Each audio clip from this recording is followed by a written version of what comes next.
Assalamualaikum warga TCS semua. Dalam episode kali ini, kami akan membawakan cerita horor dari Treat X, yaitu milik akun @guna_br.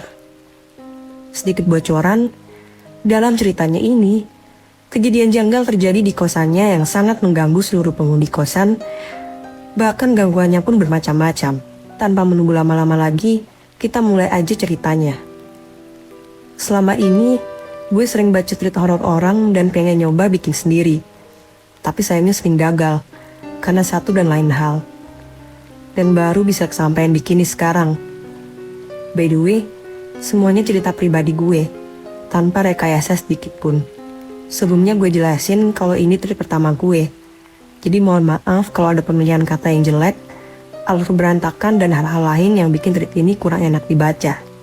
Maaf juga kalau sekiranya ceritanya kurang horor. Sedikit disclaimer, semua nama tokoh dan lokasinya gue samarin demi kenyamanan bersama. Kalau sekiranya di antara kalian ada yang tahu beberapa detail ceritanya, mohon untuk di-keep aja dan jangan di-spill.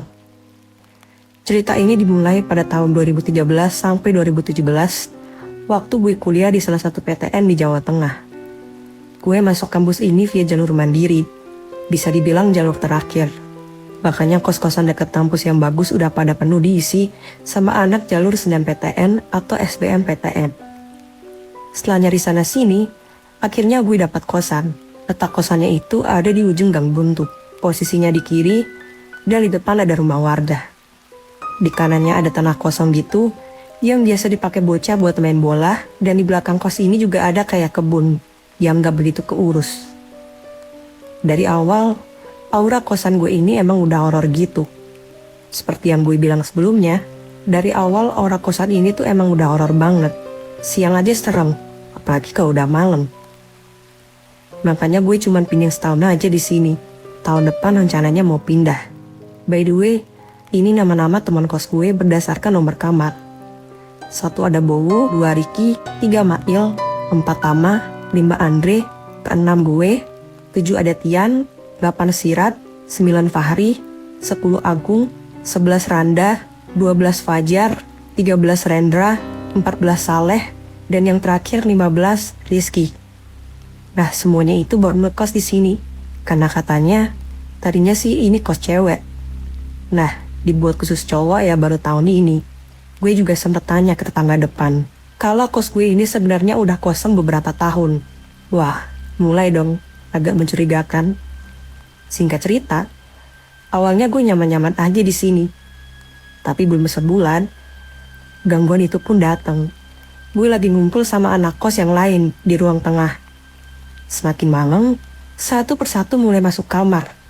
Dan sisa gue sama Fahri. Lalu sekitar jam 12, gue pun masuk kamar karena mau tidur. Sebelum masuk kamar, gue minta tolong sama Fahri buat bangunin gue jam 5. Gue tahu nih, si Fahri ini rajin sholat subuh soalnya. Dia pun langsung mengiyakan permintaan gue. Dan kita berdua pun masuk kamar masing-masing. Nah, setelah masuk kamar, gue pun langsung tidur. Pegel banget rasanya badan. Karena hari itu adalah hari kuliah full. Gue saat itu tidur cukup pules.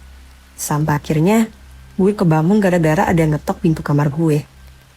Ngetoknya itu pelan-pelan banget. Dan ada 3 kali ketokan tiap ritmenya. Tok, tok, tok. Gue pikir itu suara Fahri yang ngetok kamar gue. Karena ya, kan gue sebelumnya minta pesan buat bangunin gue tuh sesuai permintaan. Makanya gue agak teriak dan bilang makasih udah dibangunin. Habis itu, suara ketokannya pun hilang. Tapi saat itu gue masih ngantuk banget. Dan akhirnya lanjut tidur tanpa lihat jam dulu. Beberapa saat kemudian, kamar gue diketok lagi. Ketokannya lumayan keras dan bikin gue kebangun lagi. Gue teriak lagi dan bilang kayak gini, "Oke Ri, gue udah bangun nih. Thanks ya udah dibangunin." Habis itu suara ketokannya pun hilang. Tapi gak lama kemudian ada yang ngetok lagi. Mungkin ya waktu itu asumsi gue, Fahri pinginnya gue keluar. Dia ada bukti kalau gue udah bangun. Gitu sih pikiran gue. Akhirnya setelah ada ketokan lagi, gue pun bangun dan ngebuka pintu kamar. Thanks banget Ri, udah. Belum selesai gue ngomong, gue keblok kaget. Karena ternyata di depan gak ada orang sama sekali. Sepi sesepi-sepinya. Semua kamar lampunya mati, termasuk kamarnya Fahri. Fix gue yakin dia masih tidur, karena gak mungkin dia lari ke kamarnya dari kamar gue dalam waktu singkat. Cuma ada suara jantrik yang gue dengar saat itu. Gue sadar ada yang gak beres. Akhirnya gue buru-buru buat nutup pintu dan duduk di kasur. Jujur saat itu gue takut, sekaligus bingung harus ngapain. Gimana kalau ada ketokan lagi? Gue pun mulai keringet dingin. Lalu iseng-iseng buka HP, dan ternyata ini baru jam 2 malam. Ya Allah, siapa yang ngetok-ngetok kamar gue jam segini? Gue mulai takut gak karuan. Gue pun chat di grup lain kosan, dan nanya barangkali masih ada yang bangun tuh, karena gue mau numpang tidur. Sayangnya saat itu gak ada yang bales. Akhirnya gue tiduran sambil selimutin seluruh badan. Tiba-tiba, brak brak brak brak. Astagfirullah, kamar gue digedor lagi. Sorry, lebih tepatnya digedor-gedor keras banget. Sampai tembok kamar gue kerasa getarnya. Gue pun ketakutan banget. Mau gerak gak bisa, mau teriak gak bisa. Badan gue udah kaku. Gue cuma bisa baca ayat-ayat kursi dan Al-Fatihah dalam hati. Berharap gedoran itu cepat hilang. Gue pun baca berulang-ulang sampai akhirnya sekitar 5 menit kemudian, gedorannya pun berhenti. Benar-benar berhenti karena setelah gue tunggu 15 menit, udah gak ada yang gedor lagi. Alhamdulillah, suasana mulai kondusif. Meskipun badan gue masih gemetar ketakutan, tapi gue masih ngerasa ngantuk. Akhirnya beberapa lama kemudian, gue pun ketiduran. Percayalah, proses gue tidur itu sangat amat menyiksa dan tidak mudah. Kemudian sayup-sayup gue ngedenger suara adzan subuh. Pas gue lihat jam, ternyata udah hampir jam 5. Alhamdulillah udah pagi, aman cobaan gue malam itu. Lalu kamar gue ada yang netok-netok. Gun bangun Kun, udah pagi nih. Ini Fahri. Gue langsung buka pintu dan beneran ada Fahri di situ. Gue langsung ambil wudhu dan sholat subuh. Lanjut ngaji beberapa lembar. Gue ingat selama gue di sini belum pernah ngaji dan mungkin itu penyebabnya dari gangguan semalam. By the way, gue nggak ceritain kejadian itu ke Fahri atau teman kos gue yang lain. Takutnya mereka jadi parno dan malah memperkeruh suasana. Gara-gara kejadian malam itu, gue jadi parno kalau di kos sendirian. Siang-siang pun kalau gue sendiri di kos, gue lebih milih tidur atau nongkrong di burjo aja daripada nyantai-nyantai di kosan. Kejadian horor itu lanjut lagi beberapa waktu kemudian. Jadi malam itu, gue, Fajar sama Rendra gabut banget nih di kosan. Posisi udah sekitar jam 11 malam. Karena bingung mau ngapain dan belum ngantuk juga, kita mutusin buat nonton film di kamar si Fajar. Gue inget banget waktu itu nonton film horor yang judulnya Mama. Di tengah-tengah film, si Fajar ketiduran sampai ngorok. Sementara gue sama Rendra lanjut nonton sampai selesai, sekitar jam 1:30-an. Rendra tadinya mau cabut tidur ke kamarnya, tapi gak jadi karena takut. Akhirnya, gue sama Rendra tidur di kamarnya Fajar.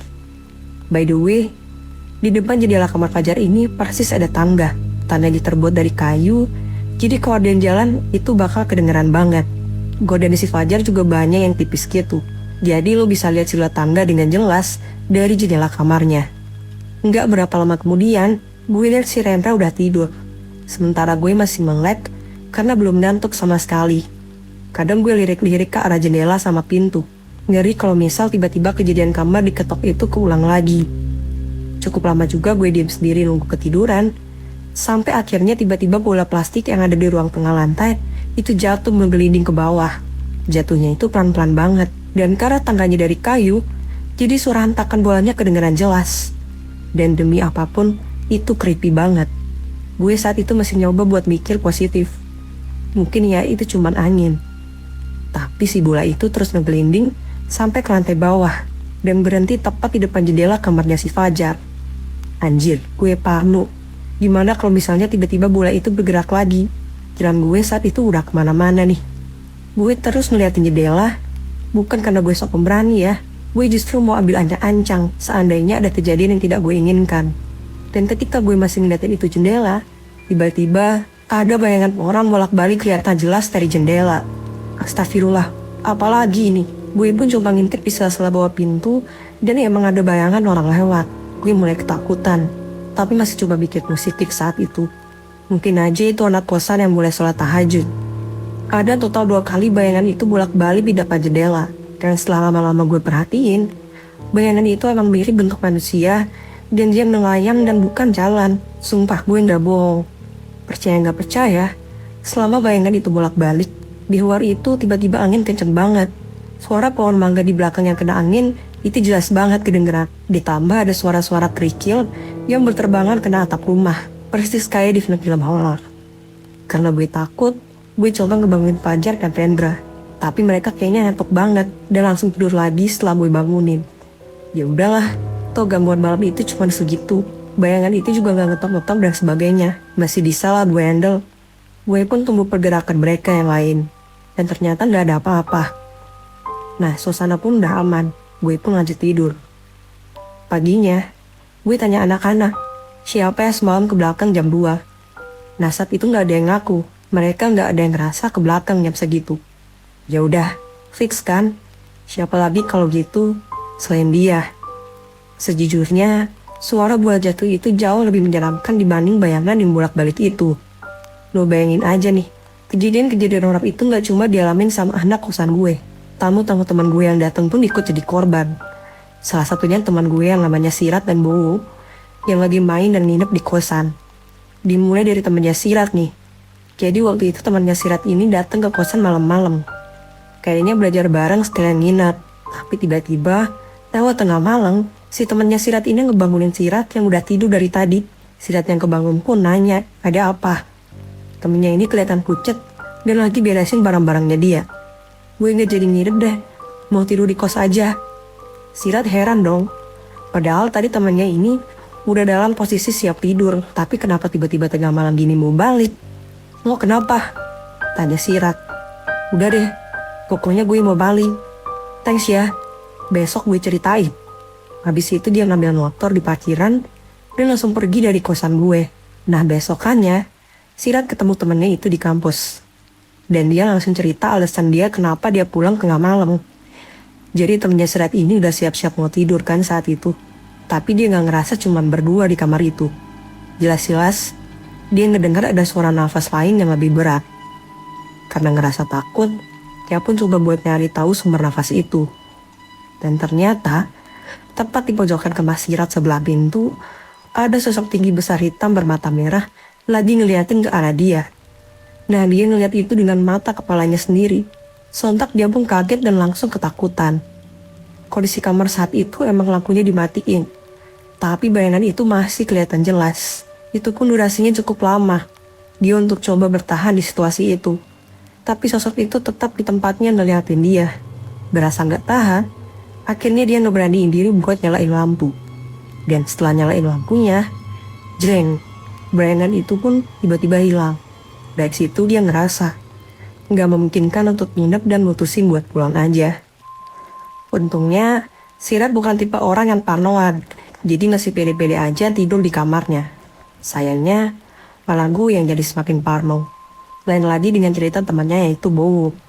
Sebenarnya gue lupa sih itu temannya Bowo atau yang lain, tapi anggap aja lah itu temannya Bowo. Jadi ada suatu malam yang belum larut-larut banget, anak kos yang lagi gabut, seperti biasa kumpul di ruang tengah, sambil nonton TV dan main kartu. Temennya si Bowo ini juga ikut join. Nah dia pun izin saat itu mau ke kamar mandi, yang ada di belakang deretan kamar gue. By the way, kamar mandi ini ngadep ke seberang. Jadi otomatis kalau lo buka pintu kamar mandi, lo bisa langsung ngeliat ke arah dapur.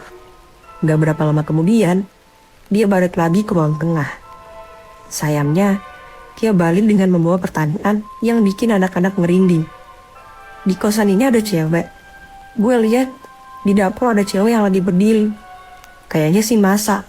Tapi kok diam aja ya? Kami pun langsung saling bertatapan satu sama lain. Lalu salah satu dari kami pun menjawab. Tapi di sini cowok semua. Nggak ada cewek dan nggak ada yang lagi bawa cewek. Suasananya yang tadinya cukup berisik, seketika jadi hening. Wajah temannya Bowo pun berubah pucat karena sadar dia baru aja salah ngeliat. Jujur aja, kami bingung harus gimana. Sampai akhirnya, kami pun inisiatif rame-rame buat ngecek ke belakang. Tapi hasilnya nihil, di sana nggak ada orang sama sekali. Kami sampai ngecek ke kamar mandi buat mastiin emang nggak ada siapa-siapa di sana. Dan memang gak ada yang lain selain kami.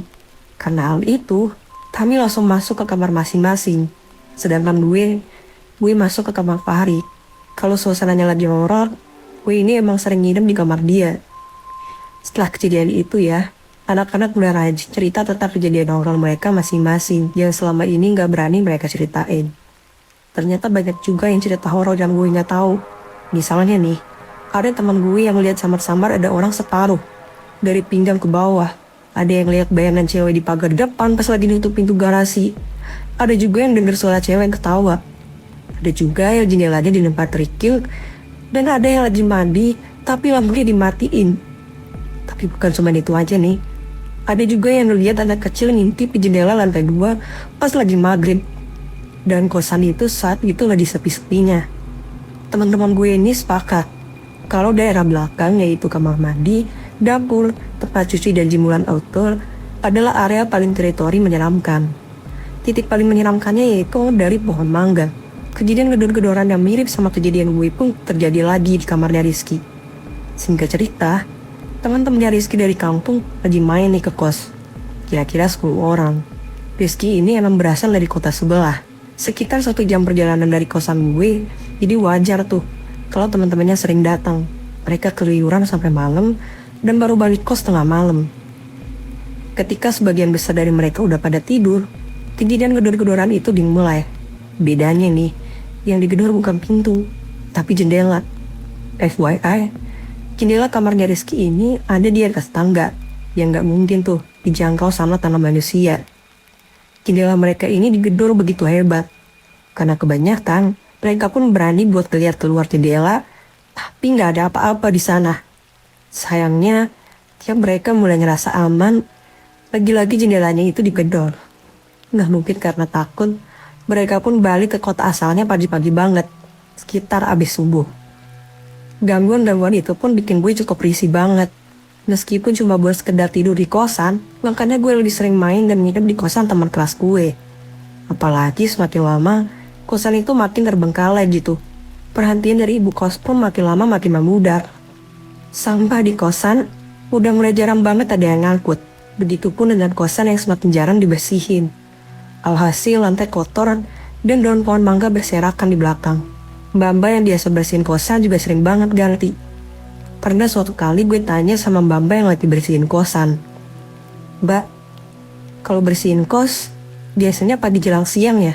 Kosan pasti sepi, karena anak-anak lagi pada kuliah. Mbak nggak pernah ngerasa takut gitu? Takut sih sebenarnya enggak mas. Tapi gimana ya, saya paling segan kalau bersihin dapur sama lantai atas. Dada aja gitu, hening. Gue cuma bisa senyum. Gangguan-gangguan kecil emang ada aja di kosan itu. Anak-anak kos mulai inisiatif bikin kayak pengajian anak kos gitu, bareng-bareng. Tapi sayangnya, gak pernah terlaksana karena susah banget kumpul semua. Akhirnya ya pada ngaji di kamar masing-masing sesenggangnya. Sampai pada akhirnya suatu hari, sehabis sholat maghrib, gue lagi santai-santai di kamar. Tiba-tiba, gue denger suara cowok nangis. Suaranya itu kayak gak asing gitu. Dan gue yakin, ini yang nangis adalah salah satu anak kosan. Gue pun beranjak keluar kamar. Ternyata anak kos yang lain pun udah pada ngumpul di ruang tengah. Suara nangis itu ternyata suara nangisnya Sirat. Dia nangis di dalam kamar, dan nangisnya itu yang kayak sesenggukan gitu. Kayak lagi sepi banget pokoknya. Anak-anak pun mulai ngetok kabarnya Sirat. Nanya kenapa, kok bisa nangis? Tapi Sirat gak jawab apa-apa, dia tetap nangis. Nah siangnya, Sirat ini emang ngeluh badannya itu pegel-pegel. Karena khawatir dan kebetulan pintu kamar yang gak dikunci, akhirnya kami buka pintu dan masuk ke kamarnya. Benar aja, Sirat emang lagi nangis. Posisinya dia lagi pakai pakaian sholat lengkap dan masih duduk di atas sajadah lengkap dengan Al-Quran di depannya. Persis kayak posisi orang mau ngaji. Anehnya, nangisnya itu nggak ngeluarin air mata. Kami pun bantu buat tenangin. Sekalian nanya ada masalah apa, kok bisa sampai nangis begini. Sejujurnya, gue sempat curiga kalau ini bukan nangis biasa. Lalu pas kami masih berusaha nenangin, yang terjadi berikutnya adalah dia ketawa cekikikan. Ya, Sirat kesurupan saat itu. Kami pun langsung panik. Apalagi di antara kami, gak ada yang soleh-soleh banget yang bisa nanganin hal-hal yang semacam itu. Salah satu dari kami refleks lari ke rumah tetangga, minta bantuan buat diantar manggil ustadz setempat. Nah, sambil nunggu ustadz datang, kami coba baca-baca sebisa kami, sementara Sirat masih merem sambil nangis. Kadang-kadang ketawa, terus nangis lagi. Gitu aja terus-terusan. Sampai pada akhirnya, Pak Ustadz dan beberapa warga datang ke rumah. Pak Ustadz pun langsung masuk ke kamar dan mulai nanganin Sirat. Sementara, kami dan warga yang lain cuma ngeliatin dari pintu dan jendela kamarnya. Pak Ustadz kelihatan lagi baca-baca ayat Al-Quran sambil ngusap-ngusap kepalanya Sirat. Alhamdulillah, gak lama kemudian Sirat udah sadar, meskipun badannya sedikit lemas. Waktu itu Pak Ustadz sempat ngasih pesan agar anak-anak kos rajin-rajin buat ngaji di kosan. Setelah itu dia gak bilang apa-apa lagi. Sirat akhirnya cerita, kenapa dia bisa kayak gitu. Jadi hari itu entah kenapa, punggung sampai pundak dia itu kerasa pegel gitu. Gue juga enggak. Hari itu, Sirat kelihatannya agak lemes dan pucet kayak lagi sakit. Pokoknya beda deh kayak biasanya. Dibawa tidur nggak enak, didiami juga nggak enak. Lalu dia pun inisiatif buat ngaji setelah sholat maghrib. Siapa tahu bisa baikan. Sayangnya, ketika dia hendak mulai ngaji, bibirnya sulit digerakin. Begitupun tangan dan kakinya. Dia berusaha buat gerakin bibirnya, tapi tetap nggak berhasil. Cukup lama dia diam dan gak bisa gerak. Sampai akhirnya dia pun mulai hilang kesadaran dan mulai nangis. Habis itu dia gak ingat apa-apa lagi. Sampai akhirnya dia pun tersadar karena ada Pak Ustadz. Anakku sempat nawarin buat ada yang nemenin tidur di kamarnya Sirat. Tapi dia bilang gak perlu. Karena udah ngerasa baik-baik aja. Kos gue pun cuma jadi semacam tempat singgah aja. Waktu pun berlalu dan tahun ajaran pun usai. Sebelum kembali ke kota asal buat liburan, gue bareng 4 teman gue yang lain, ada Huda, Dani, Rusli, dan Reza, udah sempat nyari kontrakan buat kita tempatin bareng-bareng. Singkat cerita, gue pun langsung pamit ke ibu kos dan minta izin tahun depan biar pindah dan gak stay di situ lagi. Oke, jadi itu dia ceritanya. Kalau menurut kalian gimana nih guys? Cerita kosan angker yang satu ini. Coba dong, tulis pendapat kalian di kolom komentar. Oke, sampai di sini aja videonya. Nah, kalau kalian suka jangan lupa untuk pencet tombol like sama subscribe-nya. Dan jangan lupa juga untuk aktifkan lonceng notifikasinya supaya kalian gak ketinggalan video terbaru dari YouTube channel ini. Oke, sampai di sini aja ceritanya. Sampai jumpa di video berikutnya.